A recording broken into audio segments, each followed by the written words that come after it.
오늘 함께 나눌 말씀의 제목은 내 마음의 중심은입니다.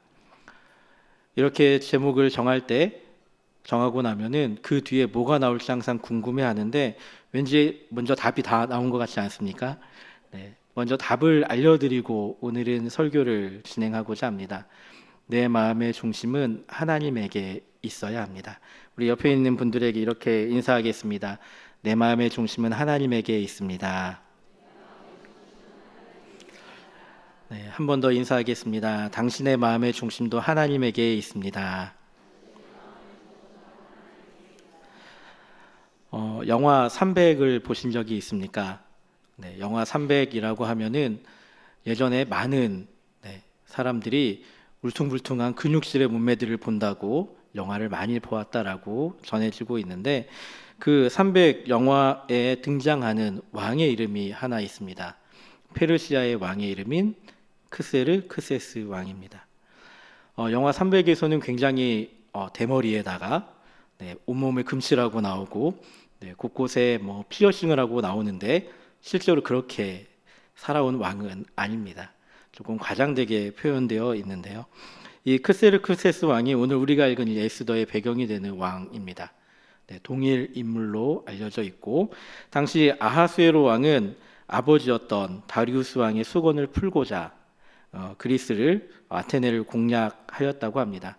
왜냐하면 다리우스 왕이 생전에 아테네 공략을 위해서 전투를 벌였는데 그 유명한 마라톤의 시작이 되었던 마라톤 평야에서 패하고 돌아갔습니다.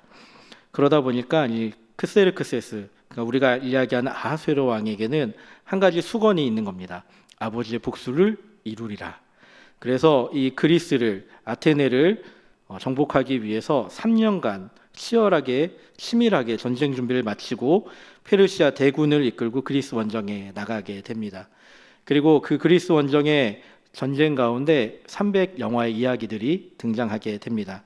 테르모필레의 협곡에서 스파르타의 레오니다스가 이끄는 300명의 용사들에게 길이 막혀서 고전하다가 많은 군사적 손실을 입었지만 그 고장의 배신자를 통해서 그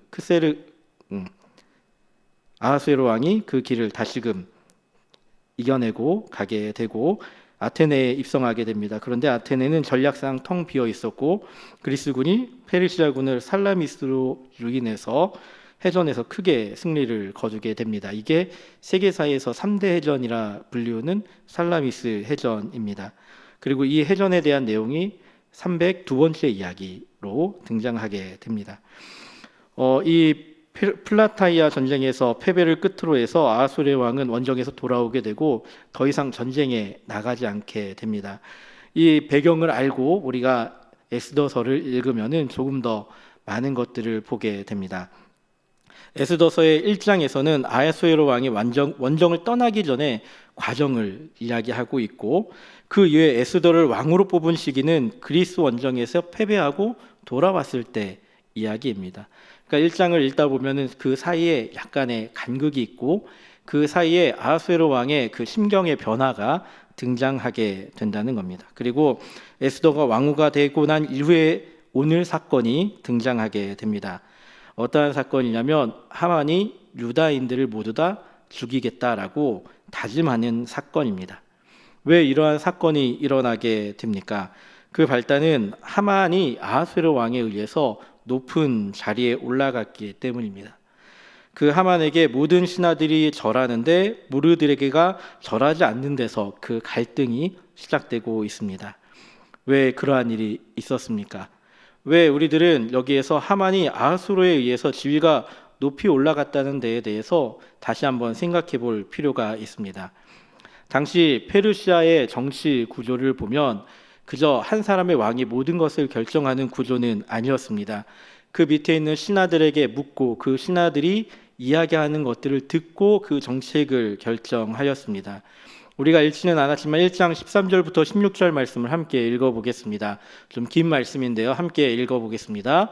왕이 사례를 아는 현자들에게 묻되 왕이 규례와 법률을 아는 자에게 묻는 전례가 있는데 그때 왕에게 가까이하여 왕의 기색을 살피며 나라 첫 자리에 앉은 자는 바사와 메대 7 지방관 곧 가르스나와 세달과 아드마다와 다시스와 메레스와 마르스나와 무무간이라. 왕후 와스디가 내시가 전하는 아하수에로 왕의 명령을 따르지 아니하니 규례대로 하면 어떻게 처치할까? 무무간이 왕과 지방관 앞에서 대답하여 이르되 왕후 와스디가 왕에게만 잘못했을 뿐 아니라 아하수에로 왕의 각 지방의 관리들과 뭇 백성에게도 잘못하였나이다. 아멘. 뭐라고 기록하고 있습니까? 어떻게 하고 있습니까? 왕후 와스디가 왕의 부름에 대해서 왕의 잔치에 나오지 않았을 때, 왕명을 따르지 않았을 때 왕은 바로 와스디의 폐위를 결정하고 있지 않습니다. 그 옆에 있는 왕의 사례를 따르는 현자들에게 또 그 밑에 있는 신하들에게 함께 묻고 있다는 겁니다.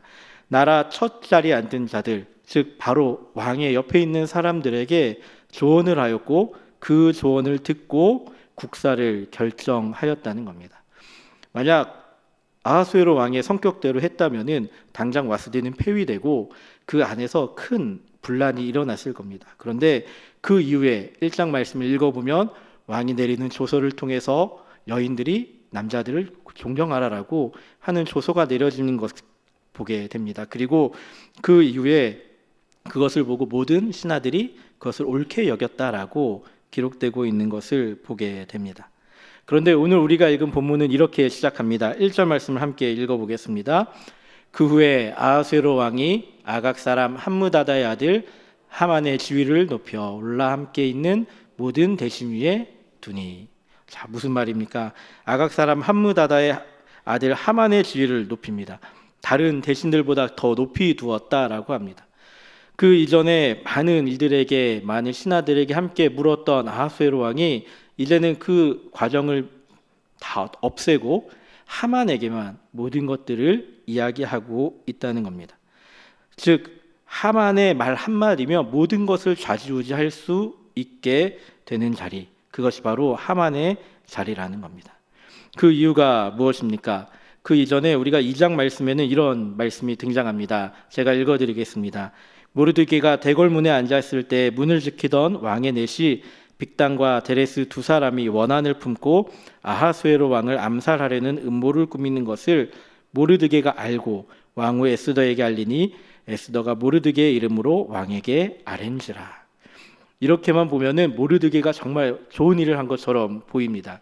그런데 이 사건은 아하수에로 왕에게는 충격적인 일이었을 겁니다. 생각해 보십시오. 왕의 문을 지키던 왕의 넷이 두 명이 왕을 죽이려고 한 사건입니다.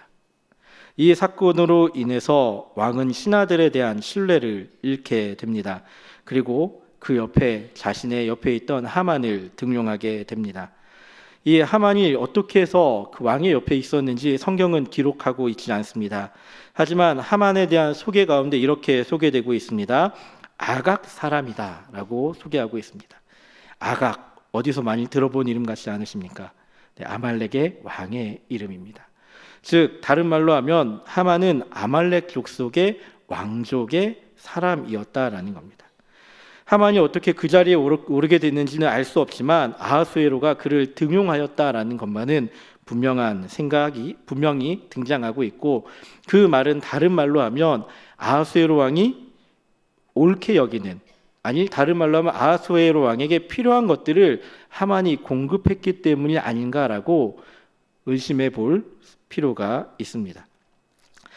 이렇게 높은 지위에 올라간 하만은 자신의 지위가 높아진 것에 대해서 대단한 자신감이 있었습니다.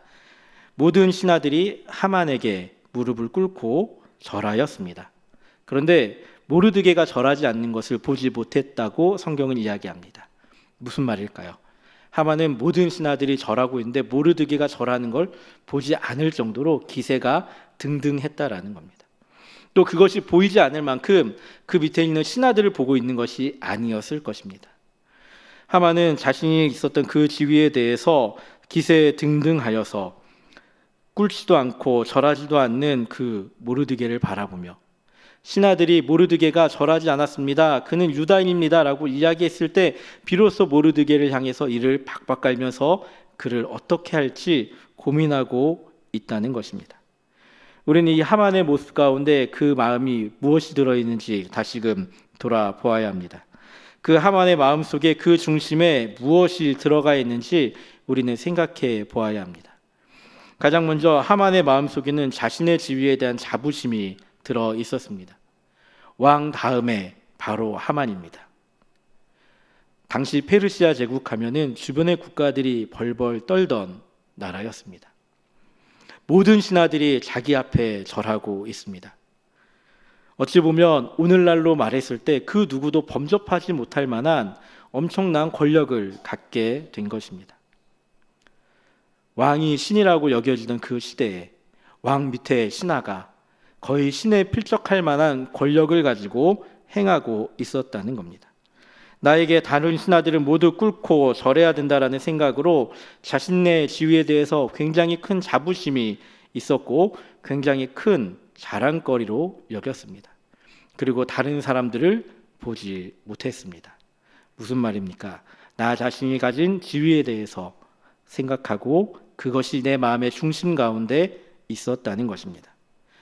또 하나 하만에게 있어서 중요한 것이 있다면 자신의 생각 속에서 살아가고 있다는 겁니다. 아하수에로 왕에게 하만이 이렇게 말하는 본문을 보게 됩니다. 8절부터 11절까지 말씀입니다. 함께 읽어보도록 하겠습니다. 하만이 아하수에로 왕에게 아뢰되 한 민족이 왕의 나라 각 지방 백성 중에 흩어져 거하는데 그 법률이 만민의 것과 달라서 왕의 법률을 지키지 아니하오니 용납하는 것이 왕에게 무익하니이다. 왕이 옳게 여기시거든 조서를 내려 그들을 심멸하소서. 내가 은 1만 달란트를 왕의 일을 맡은 자의 손에 맡겨 왕의 금고에 드리리이다 하니 왕이 반지를 손에서 빼어 유다인의 대적 곧 아각 사람 함므다다의 아들 하만에게 주며 이르되 그 은을 내게 주고 그 백성도 그리하노니 너의 소견에 좋을 대로 행하라 하더라. 아멘. 하만은 자신의 생각을 관철시키는 사람이었습니다. 아하수에로 왕 앞에서 교묘하게 속여서 이야기하고 있습니다. 한 민족이 왕의 법률을 지키지 않으니까 그들을 진멸하게 해달라고 왕에게 교묘한 말로 이야기하고 있습니다. 그러자 왕이 어떻게 말합니까? 너의 소견에 좋은 대로 행하라 라고 합니다. 하만에게 있어서 지금 이 상황은 내 마음대로 모든 것을 할 수 있는 상황입니다. 내 생각대로 모든 것을 다 이룰 수 있는 상황이라는 것입니다. 당시 페르시아에는 다양한 민족들이 자신의 정체성을 드러내면서 살아가고 있었습니다. 그것은 페르시아 제국이 그 일에 대해서 그들의 민족들의 그 문화에 대해서 수용하는 정책을 펴고 있었기 때문입니다. 그런데 하만은 자신의 생각을 가지고 편견을 주입하여서 문제가 있는 민족이 있다라고 왕을 부추기고 그 문제에 대해서 허락하여 달라고 왕에게 구합니다. 그리고 그 일에 대해서 모든 비용을 내가 대겠습니다라는 의미로 1만 달란트를 다른 말로 하면 뇌물로 주고 있는 겁니다.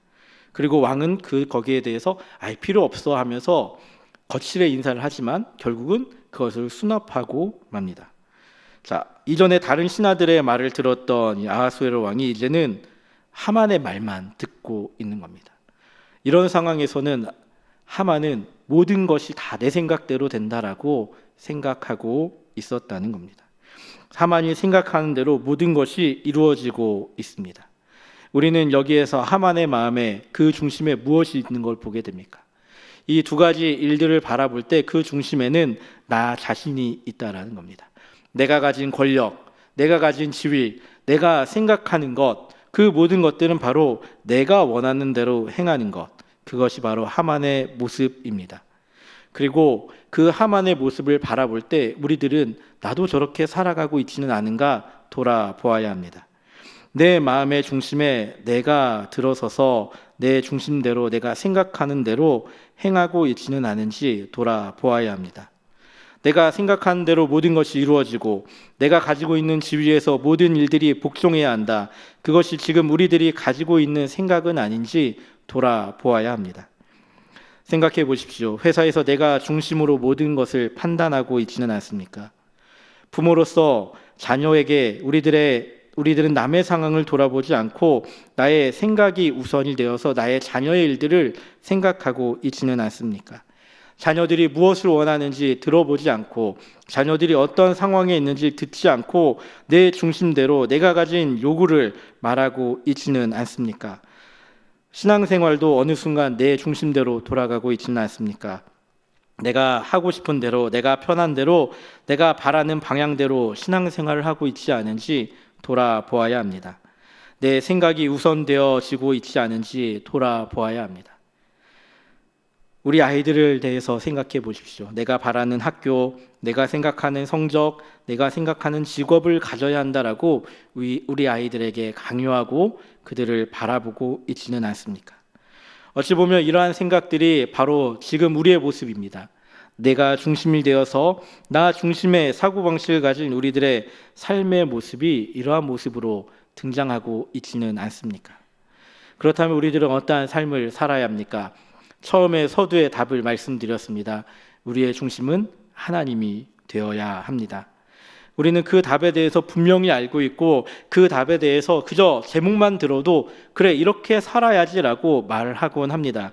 그런데 정작 그 모습은 어떠합니까? 말은 그렇게 하지만 행동은 그렇게 하지 못하고 있습니다. 우리가 읽은 본문에는 모르드게가 등장합니다.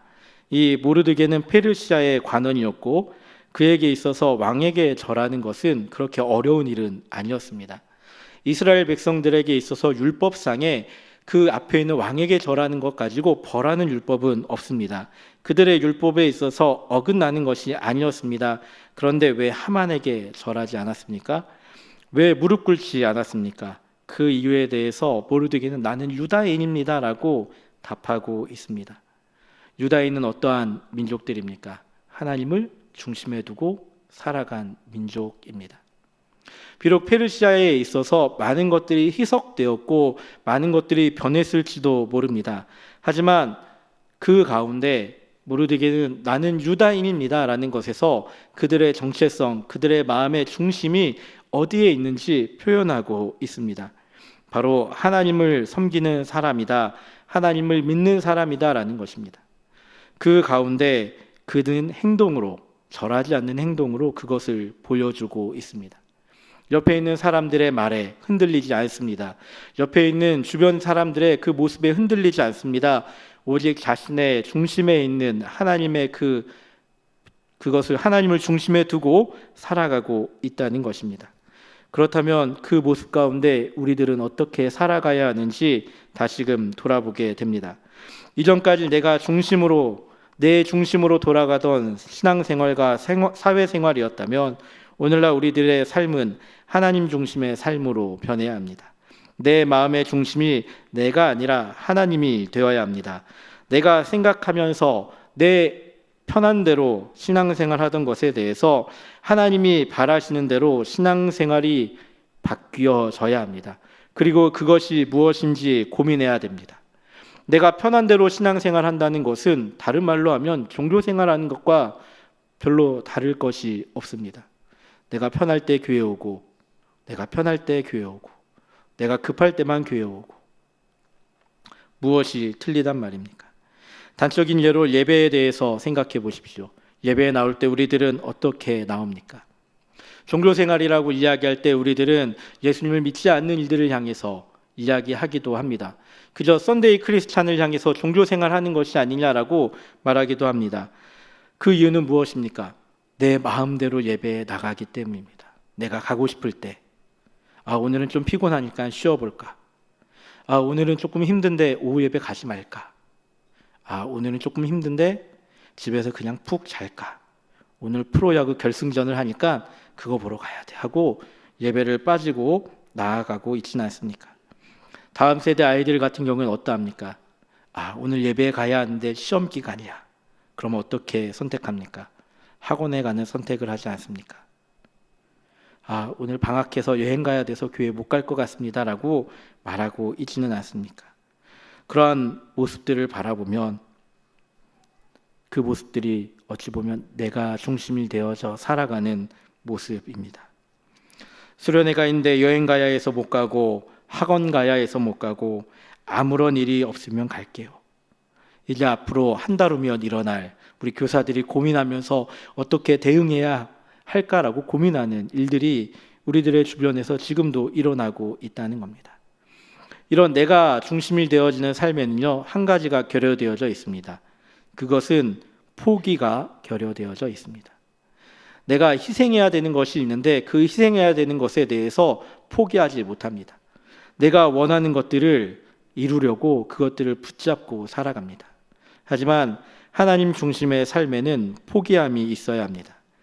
내가 가고 싶어도, 내가 가기 싫어도 하나님 중심으로 살아가는 데 있어서 중요한 것을 선택해야 하고, 나에게 있어서 중요한 것을 포기해야 하기도 합니다. 내가 가기 싫을 때 가고, 내가 가고 싶어도 가고, 하나님 앞에 예배하고 함에 있어서 내가 하기 싫다고 안 하는 것이 아니라 내가 하기 싫어도 예배하는 자리에 나아가야 하는 것입니다. 진리를 선포하는 것도 마찬가지입니다. 예수님은 우리의 구주이십니다라고 선포하는 것이 우리가 하나님 중심으로 살아가는 것에 있어서 가장 중요한 부분을 차지합니다. 그런데 어느 순간 전해도 되고 안 전해도 되고, 그저 옆에 있는 사람들은 내가 교회 다니는 걸 모르길 바라고, 그러한 삶으로 살아가는 게 우리들의 모습은 아닙니까? 그것은 나의 생각이 들어있는 것입니다. 그것들을 포기하고 하나님 중심의 삶을 살아가길 소원합니다. 이제 말씀을 정리합시다. 하만은 마음 가운데 내가 가득한 사람이었습니다. 내 지위에, 내 자리에, 내 생각에 가득 찬 인물이었습니다. 하지만 우리들의 삶은 그러해서는 안 됩니다. 우리들의 마음의 중심에는 내가 아니라 하나님이 중심에 위치해야 합니다. 모르드게가 유다인이라고 고백한 데는 하나님을 섬기는 일을 확실하게 드러내고 그의 삶 속에서 나타내고 있는 것입니다. 마찬가지로 우리의 삶에도 하나님이 중심입니다라는 고백만 있는 것이 아니라 그것이 삶의 모습으로, 삶의 자리에서 나타나야 합니다. 그것이 가장 잘 드러나는 것이 예배의 자리를 지키는 것이고, 또 진리를 선포함에 있어서 포기하지 않고 그 진리를 선포하는 것입니다. 그저 말만 하는 것이 아니라 우리들이 행할 수 있는 데까지 끝까지 행하는 것, 그것이 내 마음의 중심이 어디에 있는지 다시 한번 확인하는 것입니다. 지금 이 시간 다시 한번 나 자신에게 질문해 봅시다. 지금 나의 마음은 어디에 있습니까? 지금 나의 마음은 예수님 앞에 있고, 나의 마음은 하나님 앞에 있고, 내 마음의 중심이 성령님 앞에 있어서 그 진리를 선포함에 있어, 또 예배의 자리에 나옴에 있어서 사모하는 마음으로, 그리고 나의 것들을 포기하고 하나님 앞에 나올 수 있는 믿음의 자녀들이 되기를 예수님의 이름으로 축복합니다.